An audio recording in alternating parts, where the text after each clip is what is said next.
Si tous les conseils étaient bons à prendre, on les donnerait pas, on les vendrait. Personne n'agit complètement par bonté ou altruisme. Celui qui prétend le contraire ment. La vie est une garce et elle ne loupera pas une occasion de vous le rappeler à chaque fois qu'on baissera notre garde. Salut, bienvenue sur ma chaîne, moi c'est Thiago, jardinier et investisseur. Ici on parle bourse, finances personnelles et entrepreneuriat. L'objectif aujourd'hui, aborder un sujet qui touche à la fois nos investissements mais aussi nos vies personnelles. Ne pas raconter sa vie ni ses investissements.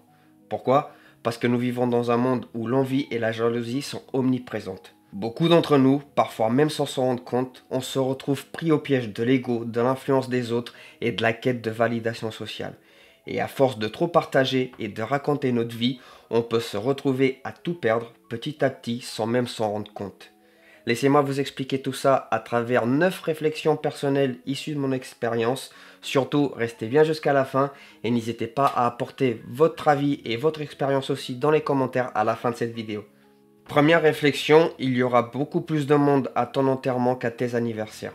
Vous avez sûrement déjà remarqué que parfois, certaines personnes semblent plus intéressées par nos échecs que nos réussites.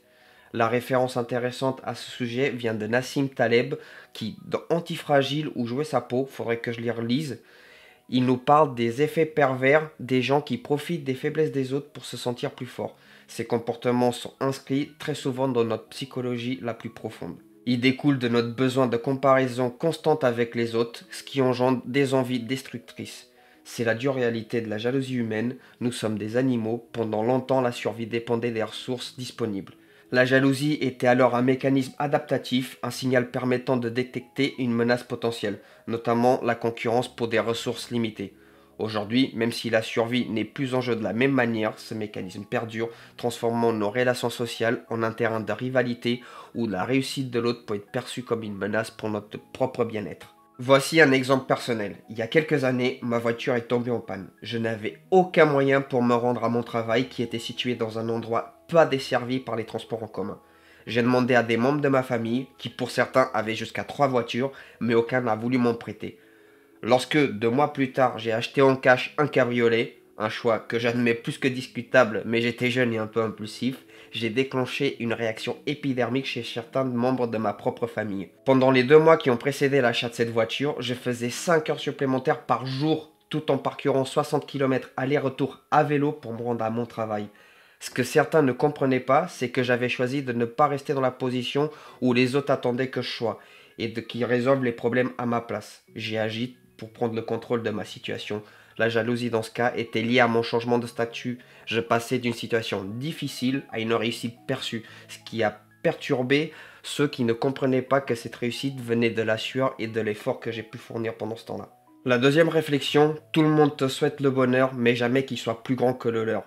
On a déjà tous reçu ce genre de message, je te souhaite tout le bonheur du monde, n'est-ce pas? Derrière ces mots anodins, souvent, se cache une vérité bien plus amère, tant que ce bonheur n'est pas supérieur au leur. La comparaison sociale, c'est quelque chose qu'on retrouve chez l'être humain. Nous avons cette tendance naturelle à nous comparer aux autres. Ce mécanisme a permis à l'espèce humaine de s'adapter et de survivre.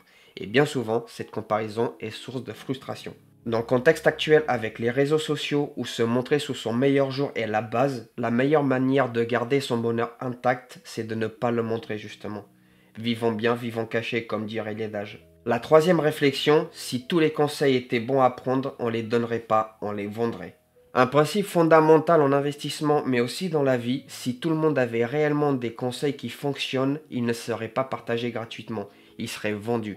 Warren Buffett a d'ailleurs cette phrase célèbre, ne demandez pas à vos amis de vous donner des conseils en investissement, car s'ils savaient réellement comment investir, ils ne vous le diraient pas. Les personnes qui donnent, voire qui vendent des conseils, notamment en bourse, font preuve d'une certaine arrogance, prétendant que telle ou telle méthode est la meilleure à appliquer, alors qu'in fine, les gains en bourse, peu importe la stratégie, sont issus d'un facteur bien trop souvent négligé qui dicte 80% de la performance en bourse, la chance. Et moi le premier, je ne suis pas à l'abri de me faire avoir un jour par ma condition d'être humain. Bien sûr que j'aimerais que cette chaîne soit rentable un jour, Bien sûr que la tentation de vendre des produits plus tard est grande puisque tout le monde le fait et que les revenus YouTube ne permettent pas forcément de gagner beaucoup d'argent. Regardez autour de vous, les gourous de la bourse et les influenceurs, beaucoup d'entre eux ne font que profiter de l'ignorance des autres puisque 90% des informations dont vous avez besoin sont disponibles gratuitement. Et ça, Robert Kiyosaki l'explique très bien dans Père riche, Père pauvre, ceux qui ont vraiment des bonnes idées ne vont pas les partager à tout va. Pourquoi le ferait-il? Personne n'agit complètement par bonté ou altruisme. Celui qui prétend le contraire ment. Quatrième réflexion que je me suis faite, ne jamais raconter sa vie ni ses investissements. Le silence est roi dans ce monde. Le silence est une arme. Si on dévoile tout, on devient une cible. Sun Tzu, dans l'art de la guerre, part de la discrétion comme d'un atout stratégique majeur. En bourse par exemple, les meilleurs investisseurs sont ceux qui en disent le moins. Le silence stratégique évite d'attirer l'attention. Charlie Munger, paix à son âme, partenaire de Warren Buffett, le disait souvent, il me semble en tout cas, il vaut mieux ne rien dire que de risquer de se faire attaquer. Le fait de partager constamment nos stratégies, nos portefeuilles, nos réussites peut nous attirer des ennuis. C'est comme si on mettait une cible sur notre dos en exposant notre réussite. La réalité, c'est que dans ce monde, tout ce que tu montres peut être utilisé contre toi. Notamment si t'es divorcé et que t'as une folle comme ex-femme. Cinquième réflexion, le pire ennemi pour avancer dans notre vie, c'est notre ego. Souvent, on cherche à impressionner les autres, à montrer qu'on a réussi, qu'on a la stratégie parfaite pour devenir riche, notamment dans le YouTube Finance, alors que la chance joue un rôle crucial dans le processus. Mais l'ego peut être notre pire ennemi. Quand on commence à se concentrer beaucoup trop sur l'apparence et à se comparer aux autres, on se détourne de l'essentiel. Le stoïcisme, philosophie que j'aime beaucoup, mais utilisée à tout va par les influenceurs à tort, nous enseigne l'humilité. Et Marc Aurèle le disait, la vraie grandeur, c'est d'être conforme à soi-même et non aux attentes des autres. L'ego peut être un piège financier. Beaucoup de personnes se lancent dans les investissements risqués, soit parce que tel secteur est l'avenir des 50 prochaines années, soit parce qu'ils ont une confiance arrogante dans des stratégies complexes basées sur des chiffres du passé, sans prendre en compte le facteur chance dans nos analyses.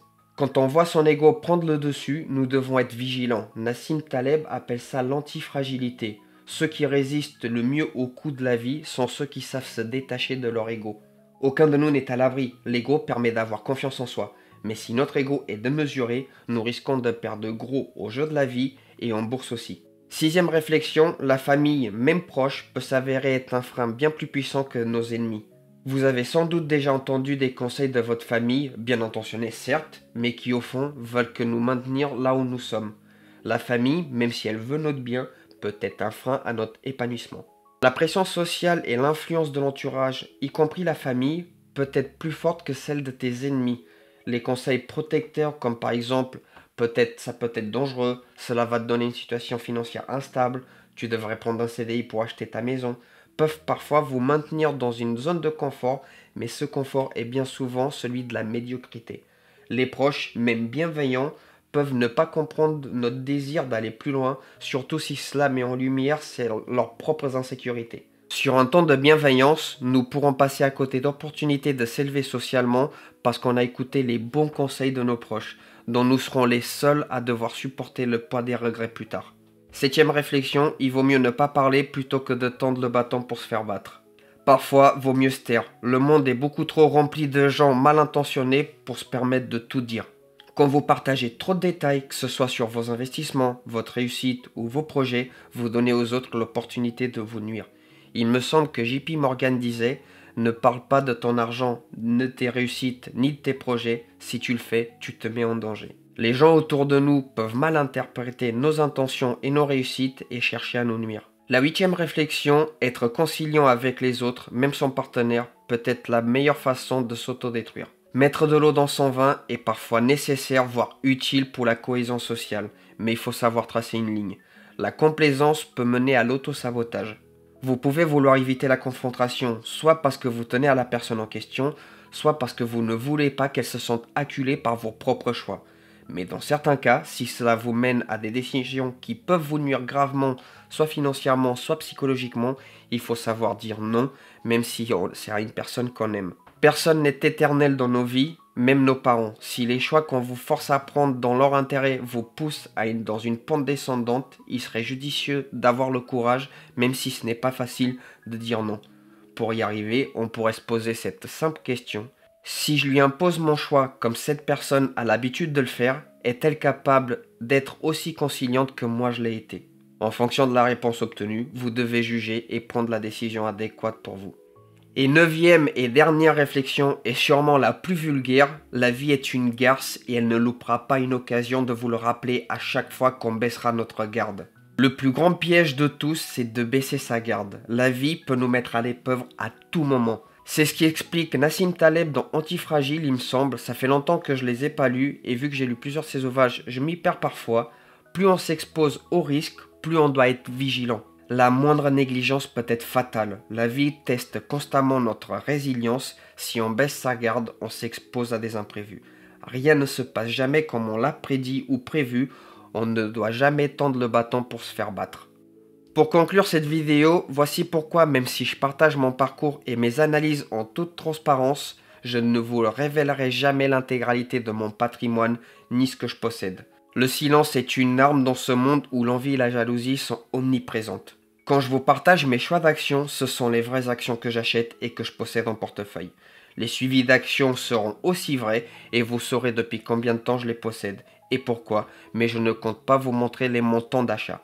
Par contre, si je vends suite à une erreur d'analyse, je l'assumerai dans un souci de transparence. Je vous partagerai mes performances réelles, sans parler des montants investis. Libre à vous de me croire ou non. Je n'ai pas besoin de cet argument d'autorité sur lequel certains bâtissent leur réputation. Soit pour vous vendre des formations, soit pour vous vendre une prestation de service via des screeners ou des coachings en investissement. Bien sûr que j'aimerais et que je vais faire en sorte de rendre cette chaîne YouTube rentable, mais pas au détriment de mon honneur. Je ne sais pas encore comment, peut-être avec un système de dons via Tipeee, ça marche bien pour certains youtubeurs, je ne sais pas encore réellement, je n'ai pas vraiment réfléchi à la question, car YouTube me prend beaucoup de temps, mais j'adore faire ce que je fais. Le message est clair, dans un monde régi par l'envie et la jalousie, mieux vaut être discret. Partager combien je possède en portefeuille ne vous rendra pas plus riche. Par contre, partager mon parcours d'investisseur, oui, cela vous évitera de faire les mêmes erreurs que moi j'ai faites. D'ailleurs, si vous voulez partager le vôtre aussi tout en restant discret, n'hésitez pas, je ferai des vidéos sur nos erreurs communes pour qu'un maximum de personnes et de monde puissent en profiter. J'ai aussi certaines idées de développement de logiciels pour m'aider dans les investissements et des informations qui pourraient être monétisées, mais vu la tonne de logiciels plus ou moins utiles déjà disponibles, je ne sais pas si c'est vraiment pertinent d'en rajouter une couche et je n'ai pas envie de vous prendre pour des imbéciles. J'aimerais vraiment avoir votre avis là-dessus, si vous le voulez bien, alors n'hésitez pas à me le dire en commentaire. Si vous avez aimé cette vidéo, laissez-moi un pouce bleu, abonnez-vous et activez la cloche pour ne rien manquer. Partagez avec vos amis investisseurs parce qu'on sème des pièces aujourd'hui pour récolter des billets demain. Tiens les amis.